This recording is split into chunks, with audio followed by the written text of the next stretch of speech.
Indonesia is a land of creatures lost in time.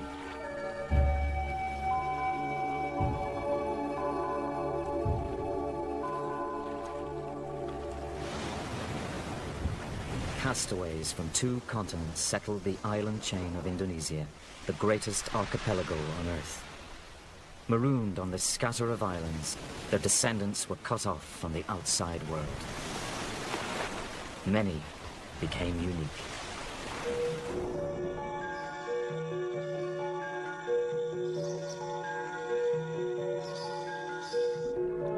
Today, these thousands of islands have a wider diversity of life than anywhere else on the planet. Both above and below the water, creatures that live only here rub shoulders with new colonists from east and west.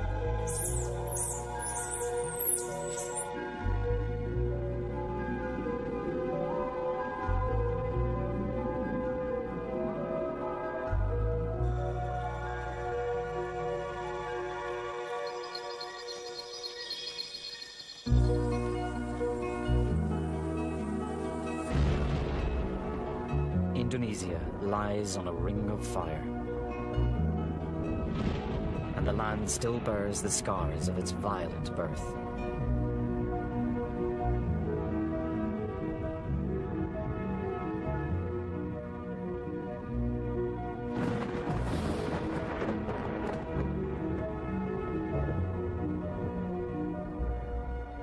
"50 million years ago, seas stretched unbroken from Asia to Australia. But deep below the waves, huge pieces of the Earth's crust were on the move.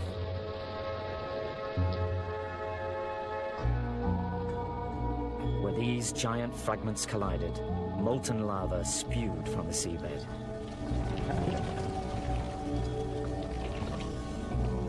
New land was born.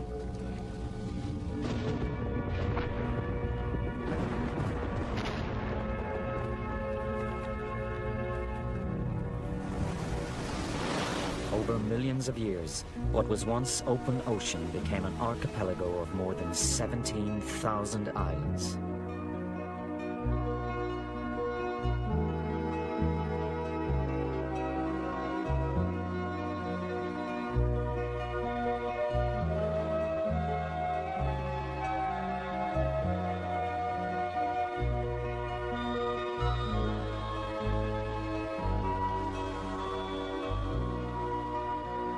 Today, these islands form a line of stepping stones, running 5,000 kilometers along the equator, from northern Australia to Asia. Some of the islands were built by volcanoes. Others are fragments of the continents, like Borneo.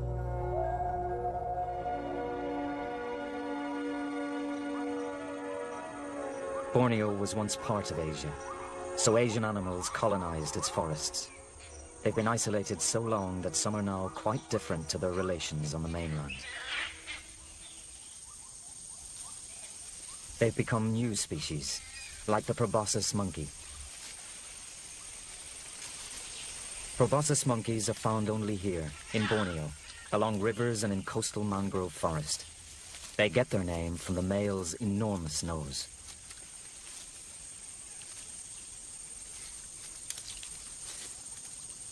He has a gut to match. Proboscis monkeys eat leaves. That huge stomach is full of bacteria to help digest them. Though the monkeys can deal with old leaves, they much prefer tender, young ones. To find them, they often have to cross rivers, and that can be dangerous.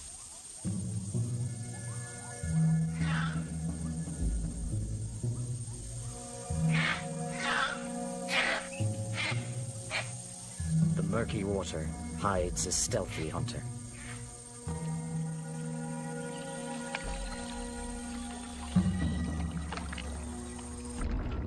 Crocodiles eat proboscis monkeys.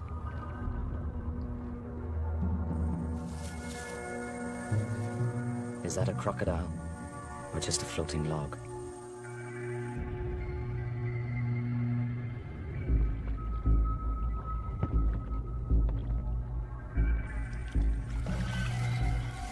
crocodiles home in on any splashing in the water.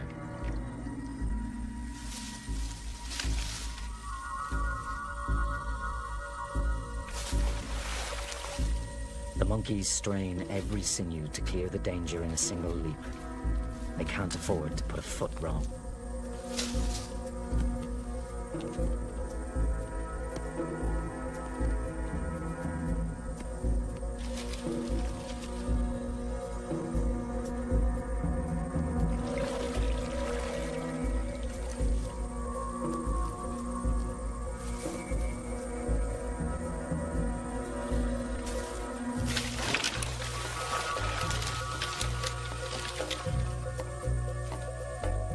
For some, the river is just too wide.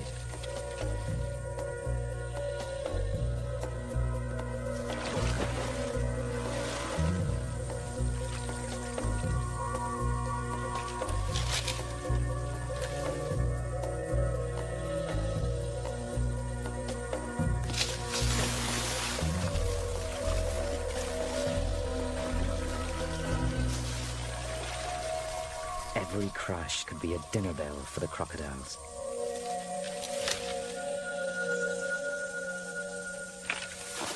Even now, an unseen killer could be homing in.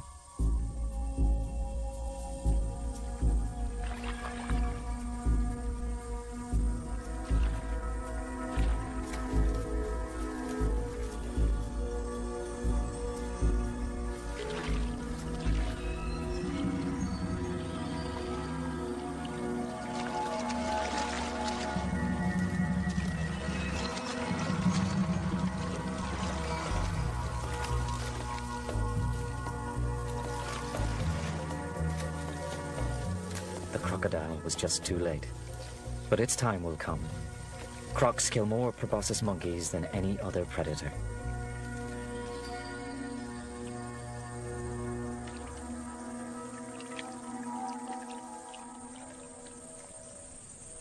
Close to the sea, the mangroves are flooded by the tides.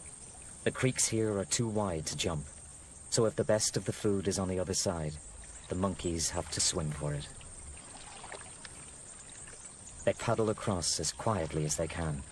The slightest splash could bring disaster.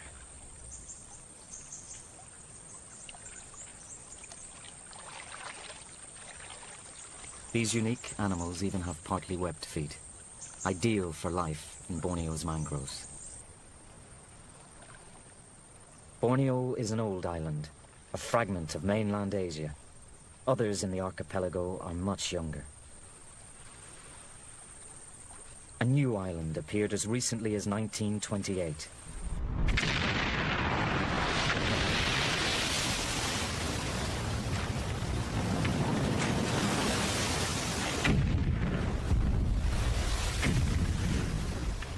That eruption was just one chapter in a long story.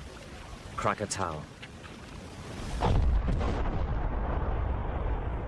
In 1883, one of the greatest explosions the Earth has ever known ripped Krakatoa apart.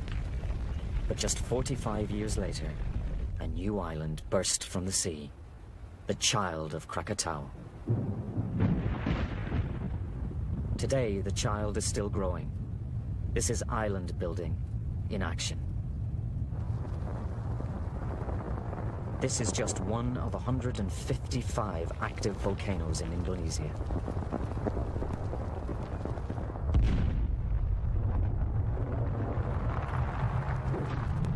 Every day sees an eruption somewhere in the archipelago. This is the most violently volcanic region on Earth.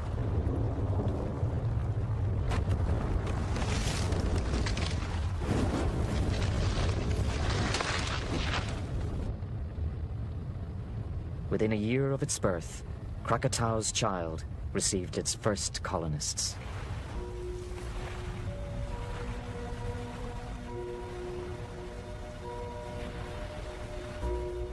Plants came, their seeds carried by wind and waves.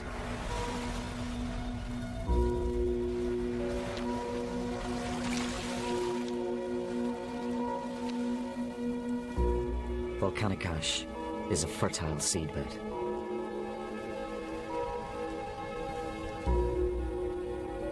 Animals arrive too. Spiders on the wind, birds and bats on the wing. This is a story that's been repeated all over Indonesia. When the volcanoes sleep, the colonists flood in.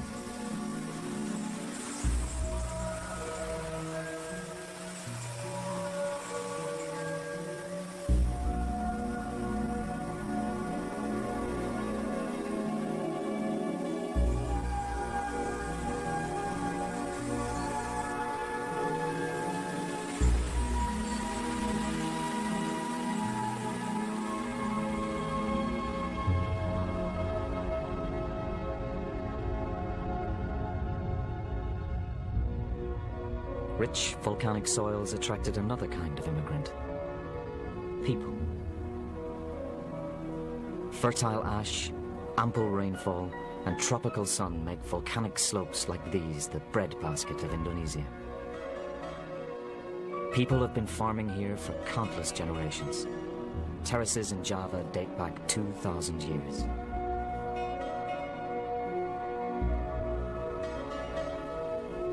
The mountain gives, but it can also destroy. Living in the shadow of the volcano is dicey with death. Reminders of the fire beneath the surface are never far away.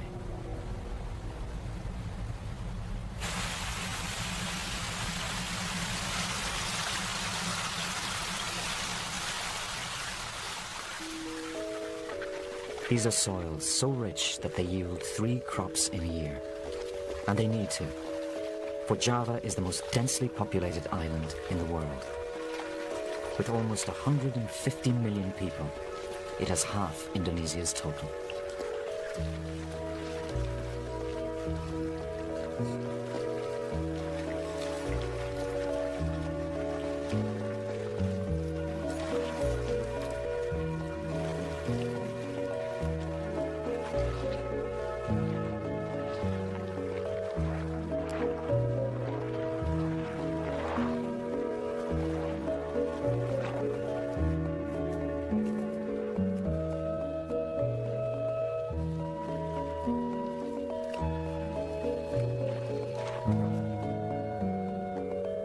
Java's terraces have been feeding people for 20 centuries, and feeding them well enough to support elaborate civilizations.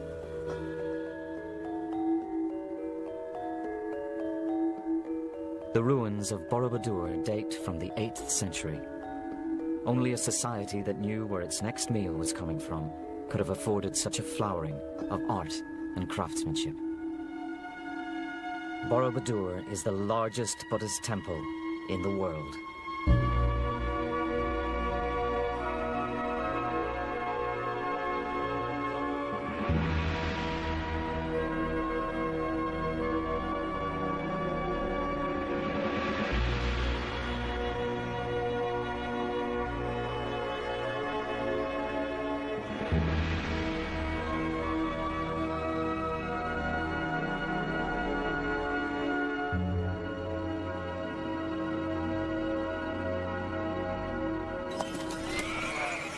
Indonesia's peoples are as diverse as the wildlife, and for much the same reasons.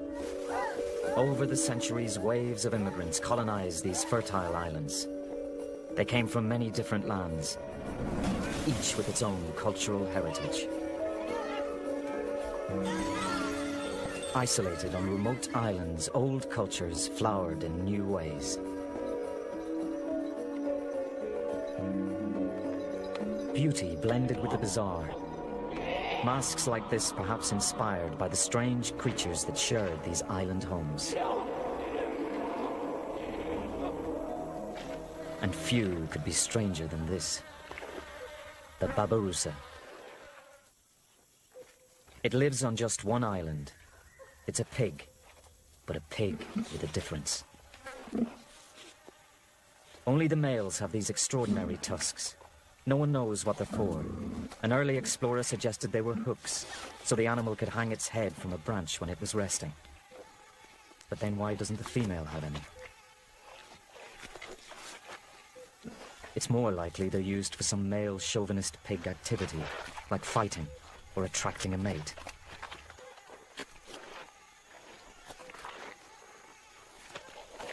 These extraordinary creatures live only in the forests of one extraordinary island, lying at the very heart of the archipelago. Half of it was once part of Borneo, the other half fragments of Australia.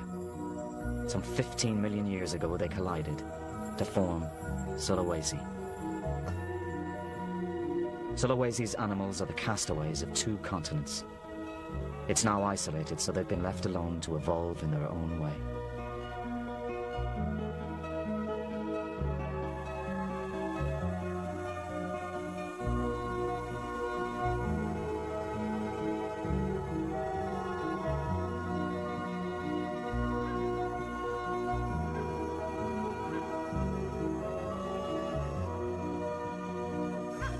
Sulawesi's forests have masses of fruit trees, especially figs. So there's plenty of food for fruit-eating animals and birds, like hornbills.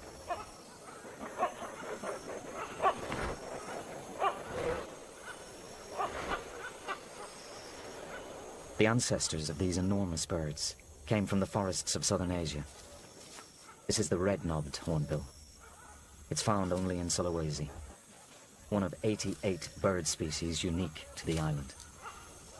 With so many fig trees in the forest, there's always one in fruit somewhere.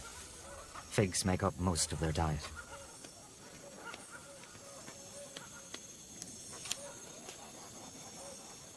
Fig trees need hornbills as much as hornbills need figs. They rely on the birds and animals to disperse their seeds.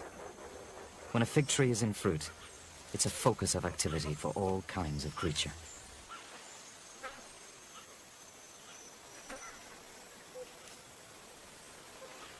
Crested black macaques are one of 7 kinds of monkey on Sulawesi. Like red-knobbed hornbills, all 7 are found nowhere else. Their ancestors originally came from Borneo, more than 100 kilometers to the west. During the last ice age, sea levels were lower, and the straits that separate the islands much narrower.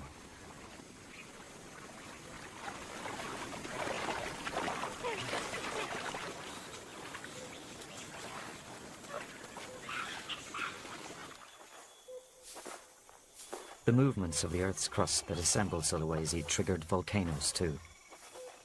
One of the island's most remarkable birds uses volcanic heat to hatch its eggs.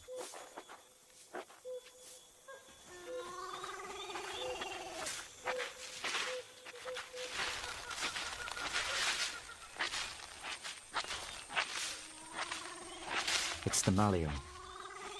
Its ancestors came from the east, from Australia, another legacy from Sulawesi's mongrel past. These chicken-sized birds nest in colonies. They bury their eggs in hot volcanic sand.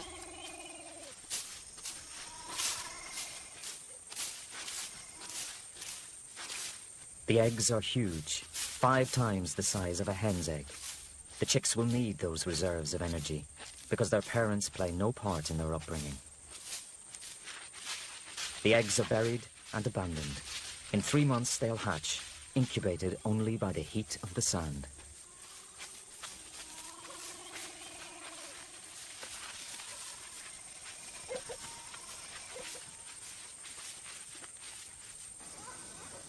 The red-knobbed hornbill takes parental devotion to the opposite extreme. These giant birds pair for life. This is the male. The female has a yellow knob on her beak.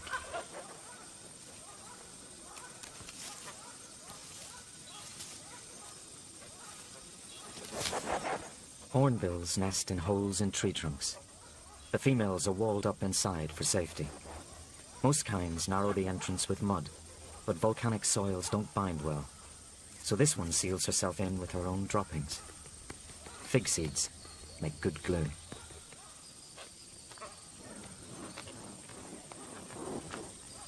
For the next 3 months, she'll depend on her mate to bring food for herself and the growing chick. He carries fruit in a pouch in his throat. It can hold as many as 250 figs.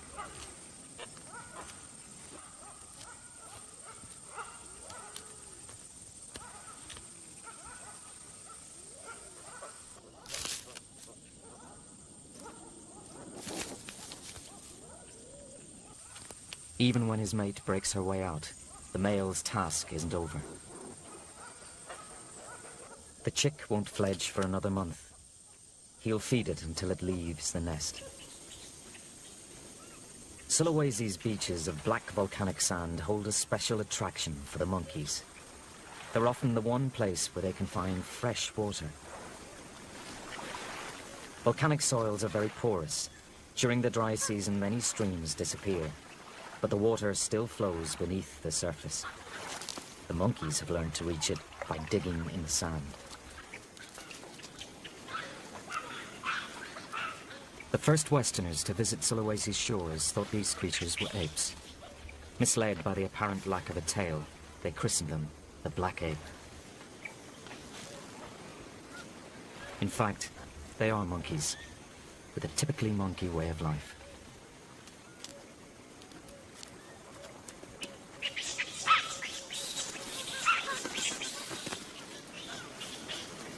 They live in troops of 30 to 100, each with its own range, a tract of jungle big enough to support them throughout the year. Most of their diet is fruit from the forest, but beachcombing can bring all kinds of delicacy, and the sea makes a great playground.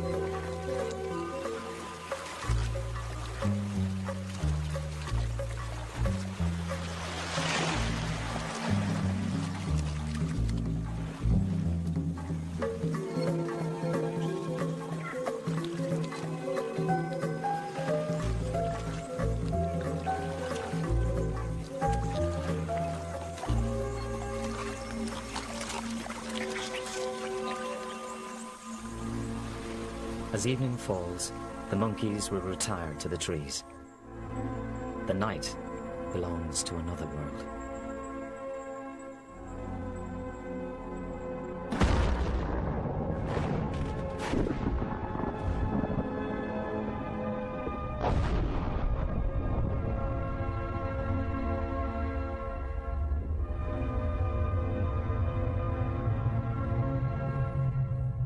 One of Sulawesi's strangest creatures serenades the moon with its unearthly cries.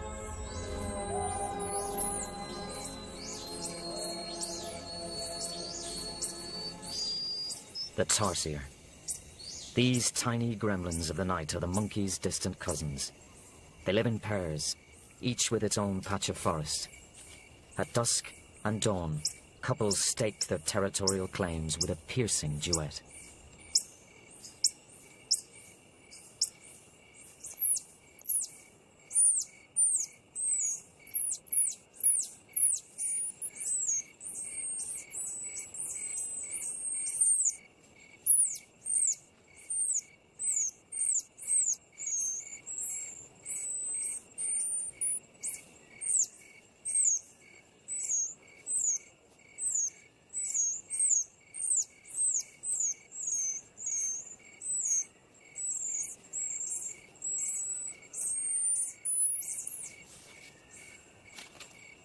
Though they weigh no more than an apple, tarsiers are perfectly formed hunters. They catch insects, small reptiles, and amphibians. Huge eyes help them see in the dark. Sensitive ears pinpoint their prey, and long hind limbs make them prodigious leapers. They can jump nearly 20 times the length of their body, the human equivalent of 4 times the world long jump record.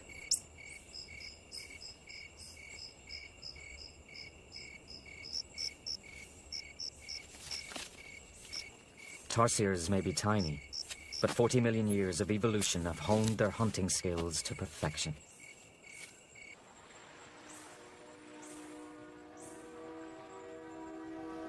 East of Sulawesi, over the sea towards the sunrise, lies the least explored of all the islands in this mysterious archipelago.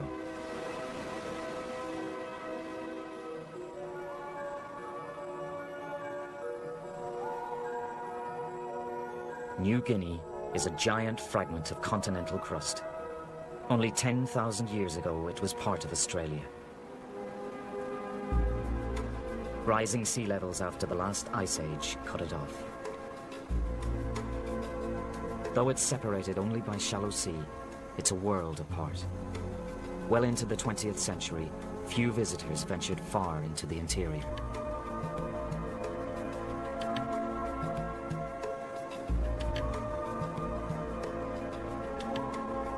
New Guinea has an incredible range of habitats, from coral reefs to coastal mangroves, dense tropical jungle to high mountains.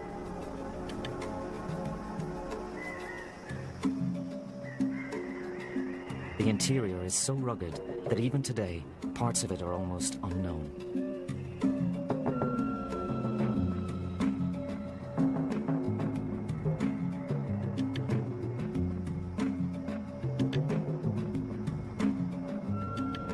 This impenetrable landscape has a far-reaching effect on the wildlife. Neighboring valleys are virtually cut off. Islands of forest separated not by sea, but by mountains.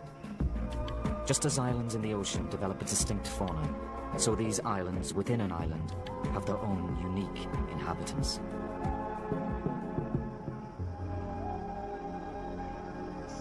Sometime in the distant past, a drab crow-like bird settled in New Guinea's forests.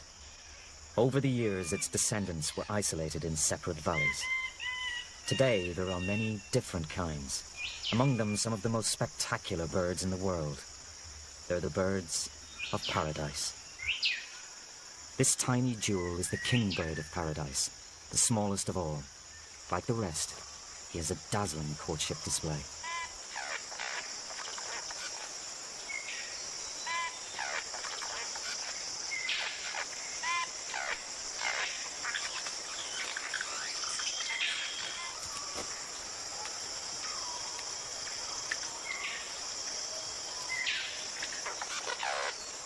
The king's range overlaps with another bird of paradise, the magnificent. He creates a special arena to show off his display, a patch of forest floor he clears of every fallen leaf and twig. He'll use it for several years.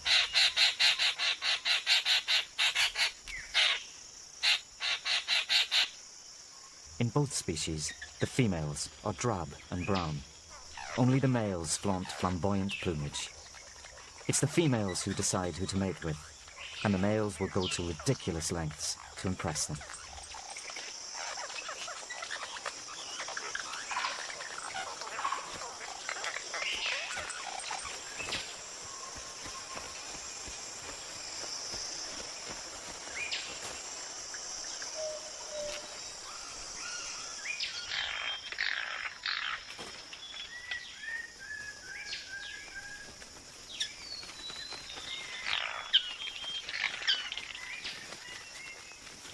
Although they look different, these two species are actually very closely related. Close enough to interbreed if the female picked the wrong mate.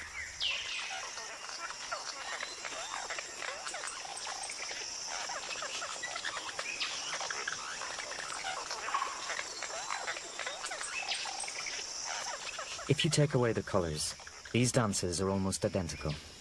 Both species use similar movements, a sign of their common ancestry. The male's dazzling and distinctive plumage helps the female pick a mate of her own kind.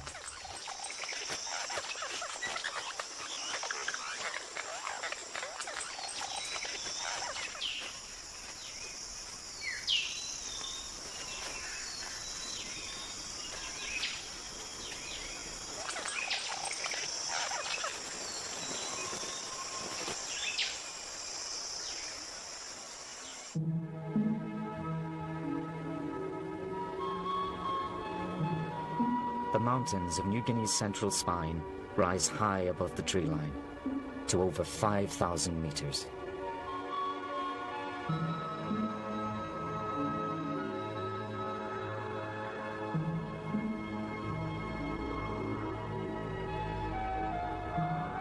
These barren highlands are a barrier to birds from the forest below. There's no reason for them to cross.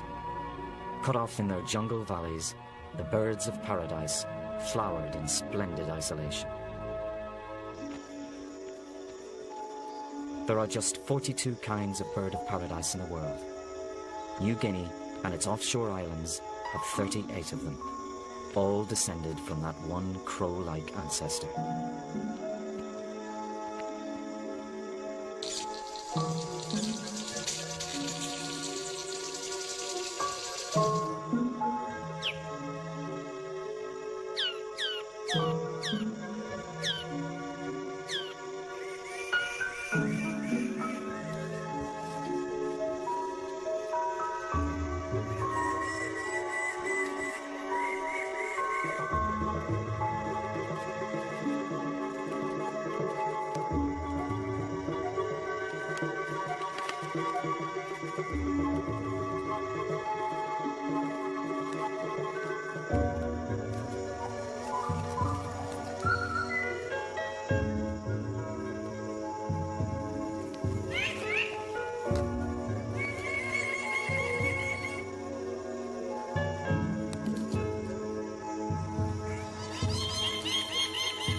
With their magnificent plumes, birds of paradise attract more than a mate.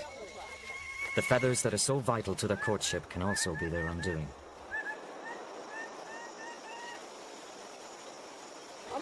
People prize them for their own displays, and the locals are expert hunters.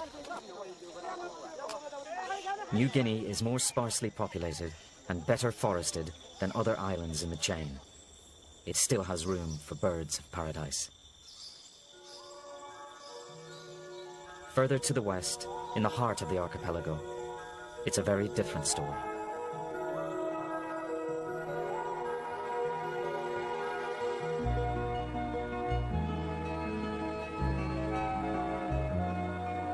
People have been clearing the jungle to grow food for centuries. When the trees go, so do many of the unique creatures of these island forests.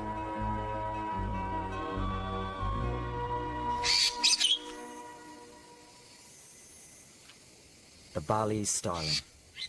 The last census found only 14 still living in the wild.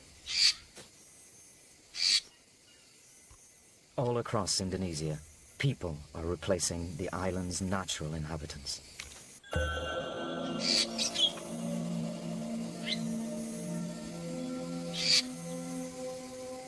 So many of these creatures are unique. It's almost impossible to live here without destroying something. But the human cultures that displace them have a beauty of their own.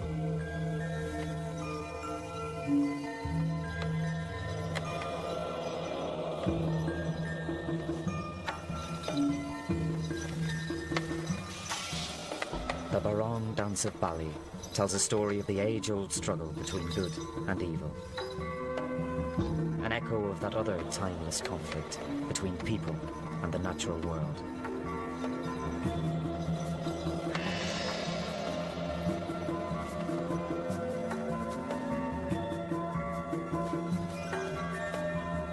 The dance came to Bali from India more than 1,300 years ago. Over the centuries, it developed in its own way. Now, like the Bali starling, it's unique.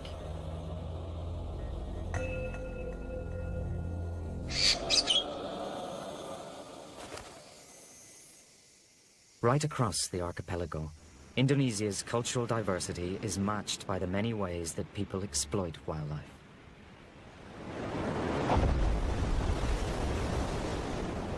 Here on the southern coast of Java, they reap a strange and hazardous harvest.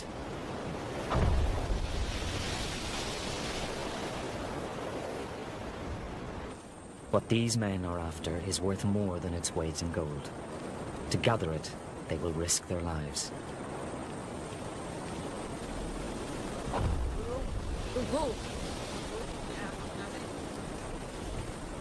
It's hidden deep in the cliffs below, in caves guarded by a turbulent sea.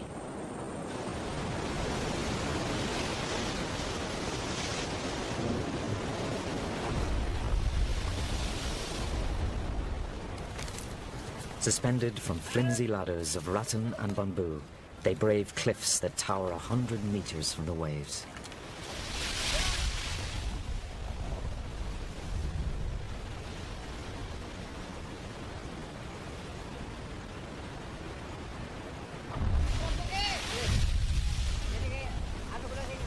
If the men fall here, their bodies are never recovered.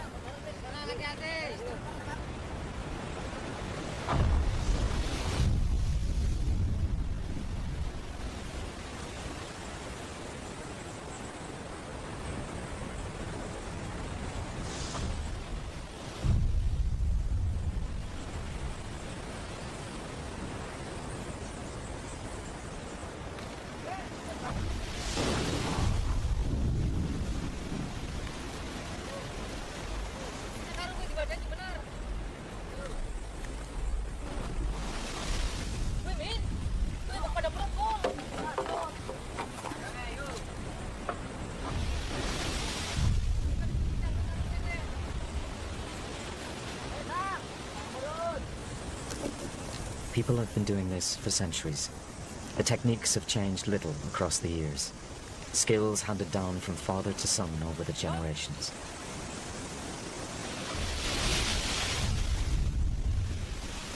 There are no safety ropes. A fall would bring certain death.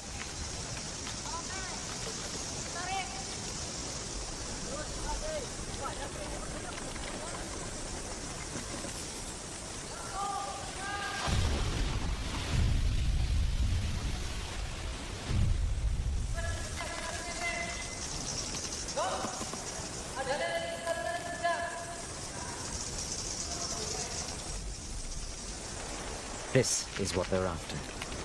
Birds' nests. The birds are cave swiftlets.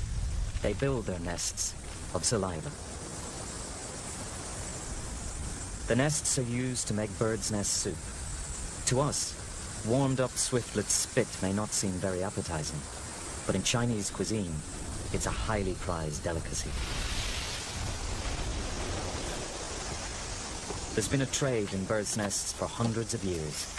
They're so valuable that people even tried to sell fake birds' nests, counterfeits, woven from noodles.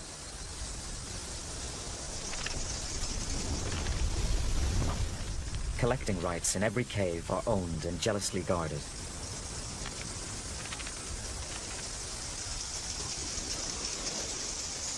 Nests are gathered early in the season, when the birds have just finished building. Most pairs will make another nest and breed successfully, so the harvest can be sustained year after year.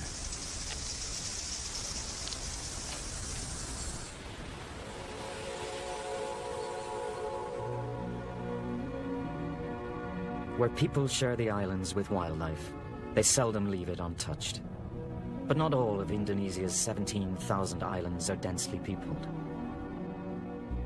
Some are still primeval wilderness, lost worlds that time has passed by.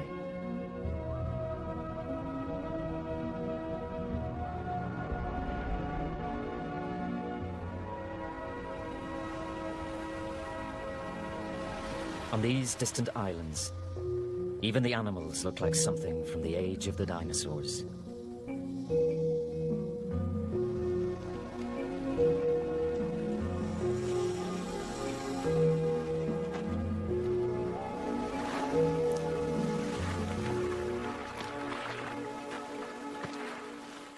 The fabled island of Komodo. It's home to a creature that could have stepped straight from the pages of myth and legend. The Komodo dragon.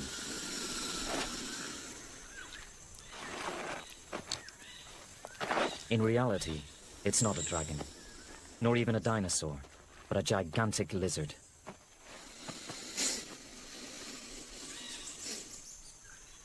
These 3-meter monsters live only on Komodo and a few islands nearby. They're scavengers and hunters, big enough to kill pigs, deer, even people.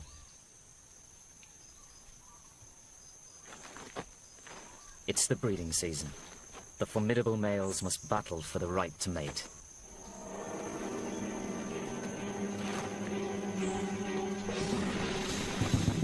Komodo dragons are the heaviest lizards in the world. A full-grown male can tip the scales at 250 kilos. He'll try to use that massive weight to throw his opponent and pin him down.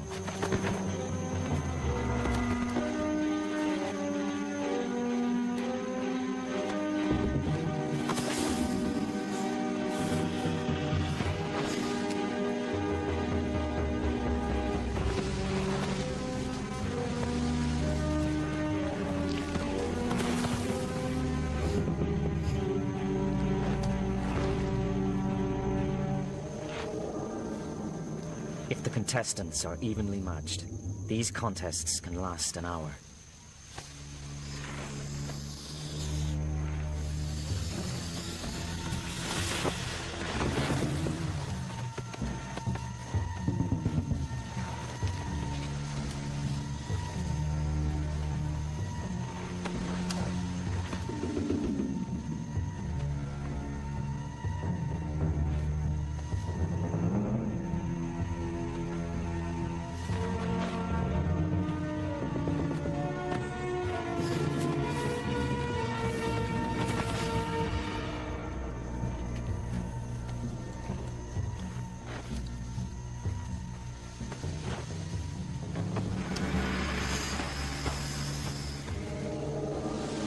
Weight wins these wrestling matches.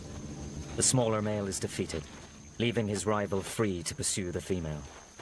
But she'll give him the runaround before deciding whether to accept him. For most of the year, males dominate the smaller females. Driving them off, they compete for food. So he has to convince her that he's not just trying to attack her.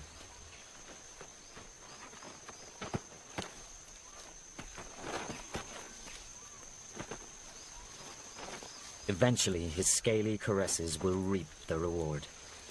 Next year, there'll be a new generation of dragons. 10,000 years ago, an even larger lizard lived in Australia.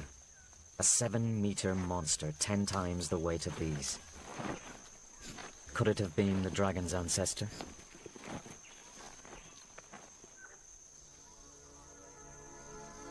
Komodo's now isolated by ferocious currents that are hard to cross.